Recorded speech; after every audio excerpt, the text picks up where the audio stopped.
عباسی آپ کے ساتھ موجود ہوں، سینئر صحافی تجزیہ کار صابر شاکر صاحب موجود ہیں. سر بہت شکریہ آپ کے ٹائم کے لیے. بہت ساری خبریں ہیں لیکن ایک خبر ہے، ایک سٹوری آ رہی ہے سامنے.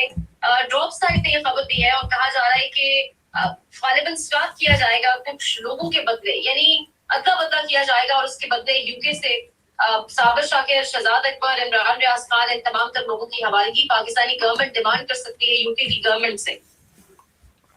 اچھا، یہ ایک اور ذریعے سے بھی ہمیں یہ خبر موصول ہوئی تھی اور اس پہ ایک ٹیلی گراف کی سٹوری بھی ہے اسی نوعیت کی، اور مرتضیٰ علی شاہ نے کی ہے، اور اس میں مزید تفصیلات اس میں آ رہی ہیں. لیکن ہمارے پاس اطلاعات ہیں کہ ایسا کچھ کیا جا رہا ہے، نہیں بلکہ کیا جا چکا ہے. یہ ڈیمانڈز صرف کر دی گئی ہیں باقاعدہ طور پہ، اور کہ جی صابر شاکر کو، شہزاد اکبر کو، اور خاص طور پہ عمران ریاض، تینوں، کیونکہ ہم برطانیہ میں مقیم ہیں تو ان تینوں کو ہمیں ہمارے حوالے کیا جائے. اصل میں یہ ایک اور کیس ہے، اس کو بھجوانا چاہ رہی ہے برٹش گورنمنٹ کہ آپ ان کو لے لیں اور یہ ہمارے کام کے نہیں ہیں، لیکن اس میں یہ شرائط رکھ رہے ہیں کہ جناب پھر ہمیں یہ بھی دے دیں. اصل پرابلم یہ نہیں ہے، وہ تو خیر یہاں کے جو قوانین ہیں اس کے اکارڈنگلی دیکھا جائے گا، اور اگر برطانوی گورنمنٹ مطمئن ہوگی تو یقیناً. لیکن اصل چیز کیا ہے کہ کیا وہاں پہ پاکستان میں جو صورتحال ہے کیا ایسی ہے کہ کسی ایسے، کیونکہ شہزاد اکبر صاحب پہ معاملہ کہاں سے کھلا تھا میں آپ کو بتا دوں.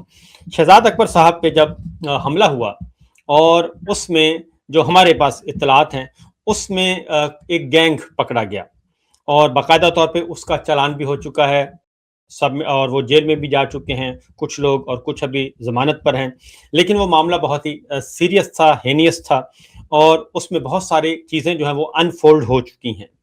اصل پرابلم یہ ہے، انفولڈ ہو چکی ہیں، اور تانے بانے جو ہیں وہ جہاں پہنچنے تھے وہاں پہنچ رہے ہیں. اور اس میں اس میں بھی ایک باس کا ذکر ہے، اور وہ بھی ایک آرگنائزڈ تھا، ایکٹ تھا، اور وہ جو کر رہے تھے وہ کسی کو رپورٹ بھی کر رہے تھے اوپر، اور باقاعدہ طور پہ ایک واٹس ایپ گروپ بھی تھا، اور اس میں ایک خاتون بھی اس گینگ میں خاتون بھی شامل ہیں، اور کچھ لوگ اس میں جو ہیں وہ دبئی سے آئے تھے اور دبئی رہ کے آئے تھے، اور وہاں پہ بھی کسی نہ کسی سے رابطے میں تھے، کچھ مشکوک لوگوں سے. تو وہاں سے سلسلہ شروع ہوا. جو میری اپنی اسیسمنٹ ہے، اب یہ کر کیا رہے ہیں، کیونکہ وہاں پہ جب شہزاد اکبر صاحب کے معاملے میں وہ ساری چیزیں انفولڈ ہوگی، کیونکہ پہلے تو یہ کہا گیا کہ یہ سارے کا سارا فرضی کہانی ہے اور یہ اس میں ہمارا کوئی رول نہیں ہے. وہ کہتے ہیں نا کہ جی چور کی داڑھی میں تنخواہ، تو اس طرح کی بات کی گئی تھی. لیکن جب چیزیں ہو گئیں اور اس کو انفولڈ بھی ہو گیا اور چلان بھی ہو گیا، جیل میں بھی چلے گئے. اب شہزاد اکبر صاحب کو تو سیکورٹی پرووائڈ کی گئی ہے، اور اس وقت انہوں نے پھر یہ سوچا ہوگا، کیونکہ ہیں تو شاطر لوگ، اس وقت انہوں نے سوچا ہوگا کہ کیوں نہ یہ معاملہ، چونکہ اس میں ہو سکتا ہے کہ جو ہمارے ساتھ، یعنی کہ پاکستان کے ساتھ، یا ابھی تک چیزیں باہر نہیں آئیں، ریکارڈ پہ نہیں لائی گئیں، کیونکہ وہ صرف شہزاد اکبر صاحب کی حد تک چلان سبمٹ کیا گیا ہے، اور یہاں کی جو ہے پولیس اور ان کی انویسٹیگیشن ایجنسیز جو ہیں انہوں نے صرف شہزاد اکبر صاحب تک کے معاملے کو محدود رکھا، باقی چیزیں ہڈن ہیں ابھی تک. اور اگر اس میں یہ بھی ہو جاتا ہے کہ مجھے بھی خطرہ تھا، عمران ریاض کو بھی خطرہ تھا، اور پھر اس صورت میں انہوں نے پریمپٹیو ایک ایکٹ کیا ہے، پریمپٹیو موو کی ہے کہ ہم اس سے بچنے کے لیے ہم کہیں گے جناب یہ ہمیں مطلوب ہیں، یہ ہمارے یہ کر رہے ہیں، اور ہمیں جو مجھے خاص طور پہ جو سزا سنائی ہے، مجھے بھی اور ڈاکٹر معید کو بھی اور وجاہت کو بھی 85 سال مجھے سزا سنائی ہے، وہ بھی شاید اسی سلسلے کی ایک کڑی تھی، پہلے سے ایک مائنڈ میں رکھا ہوا تھا کہ ہم نے کیا کرنا ہے. تو معاملہ یہ نہیں ہے کہ میں تو ابھی بھی آنے کے لیے تیار ہوں، آفر کر رہا ہوں اسی پروگرام کے ذریعے. مجھے field marshal general Asim Munir صاحب جو ہیں وہ انڈر ٹیکنگ دے دیں کہ میری جان، مال، آبرو بالکل محفوظ رہے گی، اور مجھے قانون کے مطابق ڈیل کیا جائے گا. یہاں انٹرنیشنل گارنٹی دے دیں، ادھر آئیں، اور شہباز شریف صاحب گارنٹی دے دیں، محسن نقوی صاحب گارنٹی دے دیں، جو کہ وزیر داخلہ ہیں اس وقت، ڈیفیکٹو وزیر خارجہ ہیں، ڈیفیکٹو حکمران ہیں، وہ آئیں ادھر برٹش گورنمنٹ کو انڈر ٹیکنگ دیں اور یہاں پہ گارنٹی دے کے جائیں. تو میں تو آنے کے لیے تیار ہوں، میں تو بالکل کسی قسم کا خدا نہ خواستہ، میں تو پہلے لمحے میں، پہلی فرصت میں پاکستان آؤں گا اور آ کر بتاؤں گا کہ یہ سب کچھ کیا ہو رہا ہے اور کیا ہوا میرے ساتھ. تو اس لیے میں اپنی حد تک بتا دیتا ہوں. یہی عمران ریاض صاحب بھی ہیں, وہ بھی کوئی مفرور نہیں ہیں, وہ بھی کوئی بھاگ کے نہیں آئے, اور میں بھی بھاگ کے نہیں آیا. میں بھی اپنے ویزے پہ آیا ہوں اور میرے پاس لیگل ویزا تھا, یہ ساری چیزیں. تو بہرحال یہ جب چیزیں کھلیں گی تو بہت حد تک چیزیں کلیئر ہو جائیں گی. اس لیے یہ مانگے, یہ بالکل ان کی خواہش ہے. اور بنیادی مقصد کیا ہے؟ بنیادی مقصد ہے, اور صرف یہی نہیں بلکہ ڈاکٹر محیط کو بھی اور وجاہت سعید کو بھی, لیکن وہ چونکہ امریکہ میں ہیں اور وہاں پہ ذرا معاملات مزید ان کے لیے مشکلات کا شکار ہوتے ہیں, اور یہاں بھی ہیں مشکلات کا شکار. تو آلریڈی جب ایک ریکارڈ موجود ہے, اور میں اپنی حد تک بتاؤں گا کہ عدم موجودگی میں پاکستان میں تھا ہی نہیں, میں تو سعودی عرب میں تھا اور عمرہ کرنے آیا ہوا تھا, کہ میرے پہ اور ارشد شریف پہ ایف آئی آر درج کروا دی گئی. پہلی 5-6 ایف آئی آر مجھ پہ اور شہید ارشد شریف پہ درج کروا دی گئیں, اور بلا جواز کروائی گئیں, اور وہ بھی کہاں پہ؟ بلوچستان کے دور دراز علاقوں میں, سندھ کے دور دراز علاقوں میں. اور وہیں سے ان کی بدنیتی جو ہے وہ ظاہر ہو گئی تھی. اور شہید ارشد شریف جو ہیں وہ دنیا میں نہیں رہے, اور ان کو قتل کر دیا گیا, اور پتہ بھی چل گیا کہ وہ جو ساری کہانی, سرکاری کہانی, وہ جھوٹی ثابت ہوئی. اور کینیا کی بھی اور پاکستان کی بھی, دونوں کی کہانی جو ہے حکمرانوں کی کہانی جھوٹی ثابت ہوئی.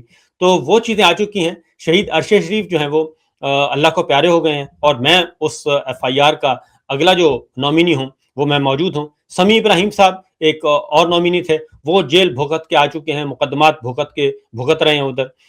یہ ساری کی ساری صورتحال ہے, اور اس میں جو ایف ایف ٹی کی رپورٹ ہے اس میں بھی یہ ساری ڈیٹیلز موجود ہیں. تو اس لیے جناب مجھے تو کوئی فکر نہیں ہے. میں تو چیلنج کر رہا ہوں کہ آئیں اور آ کے ادھر گارنٹیز دیں, اور میں خود اپنے ٹکٹ پہ, اپنے پیسوں پہ پاکستان پہنچوں گا. سر اللہ آپ سب کی اور آپ لوگ کی فیملیز کی حفاظت کرے. بلوچستان کی سچویشن آپ کے سامنے ہے. ایک اسٹیٹمنٹ ہے سر, ایک ٹیگ لائن ہے جو ہم سنتے ہیں, ہمارے پاس ایک ہی آگے سے آپ کے ایک ہی بات سنائی جاتی ہے, بھارت ملوث ہے. آزاد کشمیر میں جو ہو رہا ہے بھارت ملوث ہے, بلوچستان میں بھارت ملوث ہے, بھارت اتنا طاقتور ہو گیا ہے, ہم کیوں بیٹھے منہ دیکھ رہے ہیں, بھارت ملوث ہے, ہمارے جوان فورسز کے لوگ روز شہید ہو رہے ہیں. کوئی اسٹریٹجی نہیں ہے ہمارے پاس. ہمارے پاس اسٹریٹجی ہے نہیں, ہماری پریورٹیز نہیں ہے. اصل مسئلہ یہی ہے کہ جو ہم پچھلی بات کر رہے تھے, یہ پریورٹیز ہماری یہ نہیں ہے. ہمیں تو جو ملک کو نقصان پہنچا رہے ہیں, ملک کو دشمن ہیں, جن کے بارے میں ہر روز کہا جاتا ہے کہ جناب یہ بھارت کروا رہا ہے, بھارت کی سرزمین استعمال ہو رہی ہے, افغانستان کی سرزمین استعمال ہو رہی ہے, تو ساری توجہ تو ادھر دینی چاہیے. لیکن توجہ اس طرف تو نہیں دی جا رہی. اور بلوچستان کے معاملات ہوں, کشمیر کے معاملات ہوں, جو بھی معاملہ ہو وہ کہتے ہیں جی بھارت ہیں. بھئی دشمن نے تو کرنا ہے, وہ تو نہیں باز آئے گا. اس کا تو کام ہی یہ ہے, کوئی بھی دشمن ہو وہ تو دشمن کے ساتھ یہی سلوک کرتا ہے. لیکن سوال یہ پیدا ہوتا ہے کہ ہم کیا کر رہے ہیں, ہمارے ادارے کیا کر رہے ہیں, ہماری فورسز کیا کر رہی ہیں, ہماری حکومت کیا کر رہی ہے. اس وقت بھی آپ دیکھیں کہ بلوچستان میں آگ لگی ہوئی ہے, اور جو ہمارے پارٹ ٹائم وزیر داخلہ ہیں وہ اس وقت اہم مشن میں ہیں. وہ کبھی امریکہ میں نظر آئیں گے, اب آپ کو کبھی چائنا میں نظر آئیں گے, کبھی کہیں نظر آئیں گے. وہ بنگلہ دیش کے ساتھ ایگریمنٹ کر رہے ہیں. تو وہ ایف سی ان کے کنٹرول میں ہے, رینجرز ان کے کنٹرول میں ہے, یہ سب کچھ انہیں کے کنٹرول میں ہے. تو ہونا تو ان کو وہاں چاہیے تھا. لیکن اصل پرابلم یہ ہے کہ ایک ہائیبرڈ نظام, پھر ہائیبرڈ پلس نظام, پھر اس کو سپر مارشل لا کہا جاتا ہے, اور اس پہ فخر محسوس کرتے ہیں یہ لوگ کہ جناب یہ بہت ہی اچھا کام کر رہے ہیں, ہم نے دیکھے کس طریقے سے ہم نے سب کو کنٹرول کر لیا ہے. تو پاکستان میں, پاکستان کے کونے کونے میں یہ انریسٹ پیدا ہو رہا ہے. بلوچستان کی صورت میں آپ کو بتاؤں کہ ہمارے جو اس کا تو 1% بھی رپورٹ نہیں ہو رہا, نہ بلوچستان کا اور نہ کشمیر کا. اور کشمیر جو کہ بالکل پیسفل خطہ تھا ہمارا, کسی قسم کی کوئی انسرجنسی نہیں تھی, کچھ نہیں تھا, اور وہاں کے عوام ہی پاکستان کے ایمبیسڈر تھے. وہاں کے عوام, کشمیری عوام جو ہیں وہی پاکستان کے سفیر تھے, وہی پاکستان کے محافظ تھے, اور وہ ہماری سیکورٹی فورسز کو بھی پروٹیکٹ کرتے تھے. ان کے ساتھ ہم نے کیا کیا, 1 مہینہ 10 دن ہو گئے ہیں, ان کے ساتھ ہم کر کیا رہے ہیں. تو پھر فیلڈ مارشل کو بھی بتایا جاتا ہے اور خط بھی لکھا جاتا ہے, لیکن اس کا کوئی اثر نہیں ہوتا. یہی کام ہم بلوچستان میں کر رہے ہیں. اور بلوچستان میں وہاں کے کل کیوں گئے, کل اس سے پہلے بھی تو جایا جا سکتا ہے کہ اپیکس کمیٹی جو ہے وہ صرف اس وقت اپیکس کمیٹی کا اجلاس ہوگا یا اس وقت آپریشن شروع ہوگا جب ہمارے 40-50 جوان جو ہیں وہ شہید ہو جاتے ہیں, یا ہمارے 40-50 جوان ہمارے سولین جو ہیں وہ ٹرین کا حادثہ ہو جاتا ہے, ٹرین اغوا ہو جاتی ہے, اس میں مارے جاتے ہیں. تو یہ ایک ریگولر طریقے سے کیوں نہیں کیا جاتا؟ تو یہ پرابلم کیا ہے؟ مسئلہ ایک ہے کہ ہماری ترجیحات نہیں ہیں. ترجیحات ہماری ہیں کہ ہم نے اپوزیشن کو, پولیٹیکل پارٹیز کو کرش کیسے کرنا ہے, ہم نے میڈیا کو کرش کیسے کرنا ہے, ہم نے عدلیہ کو کیسے کرش کرنا ہے, تاکہ ہمارا اقتدار, اختیار اور عہدے جو ہیں وہ سلامت رہے, اور ہمارا جو نظام حکومت ہے ایک فیک قسم کا وہ مسلط رہے. اصل پرابلم یہ ہے. سر یہ ساری سچویشن تو آپ نے بتائی ہے, آپ نے جس کا ذکر بھی کیا. اچھا, شہباز شریف صاحب بلوچستان گئے ہیں, وہ ایک APC کر آ کے واپس آ گئے ہیں. وہاں پر جو لوگ لواحقین سڑکوں پر موجود ہیں, شہدا کے, ان کے سر پر ہاتھ نہیں رکھا, کوئی دلاسا نہیں دیا, آخر ان کو کون, ان کی دادرسی کون کرے گا؟ دیکھیں, بات یہ ہے کہ ایک تھا پروگرام, آپ مجھے کوئٹہ سے ہی بتایا ہمارے دوستوں نے, کہ پروگرام تو یہ تھا کہ یہ 42 جتنی بھی شہادتیں ہوئی ہیں ان کا ایک اجتماعی نماز جنازہ ہونا تھا, اور اجتماعی نماز جنازہ میں سب نے شرکت کرنا تھی. لیکن ہاسپٹل میں صورتحال کشیدہ ہو گئی, اور وہاں سے 21 لاشیں, اور یہ تمام میڈیا نے رپورٹ کیا ہے, 21 لاشیں شہداء کی وہ لے کے چلے گئے اور انہوں نے احتجاج کیا. اور اس کے پیچھے ایک دردناک کہانی ہے, اور وہاں پہ یہ کشیدگی تھی, اور شاید اسی لیے شہباز شریف صاحب یا ہمارے فیلڈ مارشل جو ہیں وہ وہاں نہیں جا سکے, اور پھر یہ اجتماعی نماز جنازہ بھی نہیں ہو سکا. اور کل پھر بگٹی صاحب کا پتہ چلا کہ سرفراز بگٹی صاحب کی کوئی معاملات طے ہو گئے ہیں. تو پرابلم یہی ہے کہ ہم پھر بھی کوئی کچھ نہ کچھ شرم حیا کر لیتے ہیں, پھر بھی ہم کہتے ہیں کہ پوری خبر نہ دی جائے. لیکن کیا پوری خبر نہ دینے سے مسائل حل ہو جائیں گے؟ کیا پوری خبر نہ دینے سے صورتحال بہتر ہو جائے گی؟ تو بلیک آؤٹ کرنے سے کیا فائدہ؟ بلیک آؤٹ کرنے سے کوئی فائدہ نہیں ہوگا, بلکہ آپ جتنا بھی, آپ نے پہلے کہا کہ یہ سارا کچھ الیکٹرانک میڈیا کا کیا دھرا ہے, آپ نے الیکٹرانک میڈیا بند کر دیا. پھر کہا گیا کہ یہ ڈیجیٹل میڈیا کا کیا دھرا ہے, آپ نے وہ بند کر دیا. پھر آپ نے کہا کہ یہ سوشل میڈیا کا کیا دھرا ہے, آپ نے وہ بند کر دیا. اپنی ہر ناکامی, اپنی ہر غلط پالیسی کا ملبہ جو ہے وہ آپ لوگوں پہ, عوام پہ, میڈیا پہ ڈالتے رہے. پھر آپ نے کہا کہ نہیں, یہ جوڈیشری ہے جو پاکستان کے نظام کو اور یہ ہائیبرڈ نظام کو چلنے نہیں دے گی, لہذا آپ نے وہ بھی ختم کر دی. تو 5 سال تو ہو گئے ہیں, 3 سال آپ کا ایک ٹینیور ہوگا, 4 سال سے شہباز شریف صاحب 5واں سال ان کا چل رہا ہے, وہ پریمیئر ہیں. تو بھائی 5 سال کون پوچھے گا؟ آپ نے ان سب کو پال پوس کر, مسلط کر کے کیا حاصل کیا؟ کیا پاکستان میں کوئی اچھی خبر ہے کسی بھی ایریا سے, کسی بھی ڈپارٹمنٹ میں, کسی بھی شعبے میں, کسی بھی خطے سے کوئی اچھی خبر ہے تو ہمیں بتا دیں. بس ہم ایک کام کر رہے ہیں کہ ہم دنیا کی صلح کروانے کے چکر میں ہم اپنے ملک کو بھول گئے ہیں. کیا ایران کی لڑائی ہو رہی ہے, ایران حالت جنگ میں ہے, کیا وہ کسی دوسرے ملک میں ثالثی کروا رہا ہے؟ کیا قطر جو ہے وہ یہ کام, انڈیا جو ہے وہ یہ کام کروا رہا ہے؟ وہ بھائی آپ پہلے اپنا گھر تو سیدھا کر لیں, اپنی چیزوں کو. آپ اپنے لوگوں سے بات کرنے کے لیے تیار نہیں ہیں, آپ اپنے رہنماؤں سے بات کرنے کے لیے تیار نہیں ہیں. ان کے لیے آپ نے مقدمات رکھے ہوئے ہیں, جیلیں رکھی ہوئی ہیں, پابندیاں رکھی ہوئی ہیں. آپ دنیا بھر میں کہتے ہیں کہ جناب ہم سے بڑا کوئی ثالث اور مصالحتکار کوئی نہیں ہے, اور اس کا نتیجہ ہم دیکھ ہی رہے ہیں. سر آپ نے جو ساری سچویشن بتائی ہے شاید آپ کی نظر سے گزرا. مصطفیٰ نواز کھوکھر صاحب کہہ رہے ہیں کہ ہمیں دوسری مرتبہ اسلام آباد پریس کلب پریس کانفرنس کی اجازت نہیں دی جاتی. اپوزیشن بات کرتی ہے یا بات کرنا چاہتی ہے بلوچستان پہ, وہ دکھائی نہیں جاتی, سنوائی نہیں جاتی, اب بات ہی نہیں کرنے دی جا رہی. یہ ساری سچویشن کو کیسے دیکھ رہے ہیں؟ یہ سچویشن وہی بات ہے کہ جو میں بات پیچھے کر رہا تھا اسی کو آگے بڑھاتے ہیں. کیا آپ آوازیں بند کر کے, پریس کانفرنس ختم کروا کے, لوگوں کو دبا کے آپ کچھ حاصل کر سکیں گے؟ میں پھر کہتا ہوں یہ 4 سال ہو گئے ہیں, یہ اگلے 40 سال بھی یہ کوشش کرتے رہیں گے, ان کا رزلٹ 0-0-0 نکلے گا.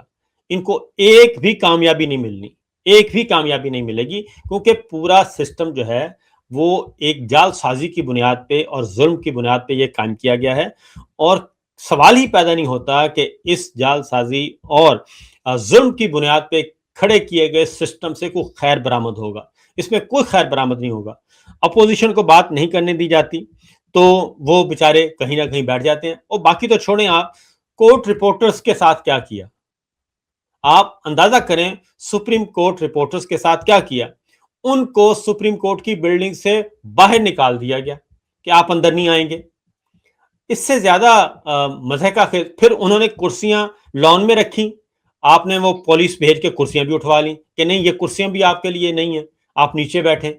تو اور وہ بھی ہمارے کورٹ رپورٹرز بھی اکثر جو ہیں وہ بیچارے لائک مائنڈڈ تھے, حالانکہ لائک مائنڈڈ کورٹ رپورٹرز تھے, ان کے ساتھ بھی یہ سلوک ہے. تو اس کا مطلب بڑا واضح ہے کہ مستقبل کا جو ارادہ ہے ان کا, کیونکہ ہر ناکامی پہ یہ بجائے اس کے کہ اپنا محاسبہ کریں, اپنی اصلاح کریں, یہ ہر ناکامی کے بعد ایک نئی فسطائی اقدام کر دیتے ہیں اور طاقت کا ایک نیا استعمال کرتے ہیں, جس کا نتیجہ پھر وہی نکلتا ہے. یہ ساری چیزیں ہو رہی ہیں ملٹی پلائی, اور ان سب نے پھٹنا ہے, اور وہ کب پھٹے گا, کب لمحہ آئے گا, وہ پھر پتہ نہیں چلتا ہوتا. وہ پھر 15 سال کا حسینہ واجد کا جو اقتدار تھا وہ صرف 7 دنوں کے اندر اندر ختم ہو گیا تھا, صرف 7 دنوں کے اندر اندر. تو اس لیے وہ لمحہ کسی بھی لمحے آ سکتا ہے. اس میں کوئی راکٹ سائنس نہیں ہے, پولیٹیکل سائنس کے اور سوشل سائنسز کے بھی کچھ اصول ہیں جو کہ ہر حال میں ہونے ہیں. سر, پاکستان تحریک انصاف کو کہا جا رہا ہے 2 ٹکڑوں میں تقسیم کرنے کی کوشش ہے. اب ایم کیو ایم طرز کے اوپر, جیسے M Q M London, M Q M Pakistan کی, ساتھ ہی ساتھ حلیمہ خان کی گرفتاری کے پلان کو بھی کہا جا رہا ہے ترتیب دے دیا گیا ہے. کیا نظر آ رہا ہے آپ؟ دیکھیں, M Q M London, M Q M Pakistan. M Q M Pakistan کی کیا حیثیت ہے؟ ایم کیو ایم پاکستان کی حیثیت یہ ہے کہ سارے فارم 47 ان کو دینے پڑے, اور وہ ساری کی ساری جو ہے وہ اس وقت ووٹ بینک پاکستان تحریک انصاف کے پاس ہے. اب یہ آج سے نہیں کر رہے, یہ میرا خیال ہے کوئی 80 سال سے یہی تجربات کر رہے ہیں کہ آپ نے پولیٹیکل پارٹیز کو توڑنا ہے. پولیٹیکل پارٹیز سے کیوں خوف زدہ ہیں؟ یہ نیب سے شروع ہوا تھا. پہلے سب سے پہلے نیشنل عوامی پارٹی پہ پابندی لگی تھی خیبر پختونخوا میں, صوبہ سرحد میں اس وقت, اور اس کے بعد پھر وہی نیشنل عوامی پارٹی آج تک موجود ہے, اور چوتھی نسل ان کی اس وقت پالیٹکس میں ہے. خان عبدالغفار خان, خان ولی خان, اسفندیار ولی خان اور ایمل ولی خان. ٹھیک ہے جی. اس سے پہلے جنرل ایوب خان صاحب نے ایبڈو اور پروڈا کے ذریعے تمام سیاستدانوں کو نااہل قرار دے دیا تھا. تمام سیاستدانوں کو یا نااہل ہیں, یا جیلوں میں ہیں, یا سیاست سے کنارہ کش ہیں. اس کا نتیجہ کیا نکلا تھا؟ اس کا نتیجہ محترمہ فاطمہ جناح نے الیکشن لڑا تھا, آپ نے ان کو بھی ہرا دیا. اس کا نتیجہ یہ نکلا کہ مشرقی پاکستان میں حالات خراب ہو گئے اور ملک ٹوٹ گیا, اور آپ نے کوئی سبق نہیں سیکھا. اور وہی جو ہے بلوچستان میں آپ نے دیکھ لی کہ یہ کہتے ہیں نا پاکستان تحریک انصاف, پاکستان کو تحریک انصاف کو 2 حصوں میں. بلوچستان میں ساری جماعتیں جو فیڈریشن پہ یقین رکھتی تھیں, وہ خواہ وہاں پہ لوکل تھیں یا, ان سب کو آپ نے ختم کر دیا, کرش کر دیا, ان کو سسٹم سے باہر نکال دیا. وہ محمود خان اچھے صاحب کی جماعت ہو, وہ نیشنل پارٹی ہو, وہ بی این پی مینگل ہو, آپ نے سب کو اٹھا کر باہر پھینک دیا, اور وہاں پہ آپ نے ایک باپ پارٹی کھڑی کر دی. اس کا نتیجہ پچھلے 22 سال سے آپ دیکھ رہے ہیں کہ نتیجہ کیا نکلا ہے. باپ پارٹی, سرفراز بگٹی صاحب آپ کو ہر جگہ نظر آ رہے ہیں پچھلے 20 سالوں سے, اس کا نتیجہ ہمارے سامنے ہے. تو اس لیے میں وہی کہوں گا کہ ان کی عقل شریف میں یہ بات نہیں آتی. پرانی فائلیں نکالتے ہیں, اور پرانی فائلیں نکال کے تو دیکھتے ہیں کہ جی فلاں ڈکٹیٹر نے کس طریقے سے ٹائم گزارا تھا, تو چلیں جی فلاں ڈکٹیٹر کی فلاں فائل اور فلاں اسٹریٹجی کو اڈاپٹ کر لیتے ہیں. یہ ان کو سمجھ نہیں آ رہی کہ دنیا تبدیل ہو چکی ہے, پہلے سے کہیں دنیا مختلف ہے.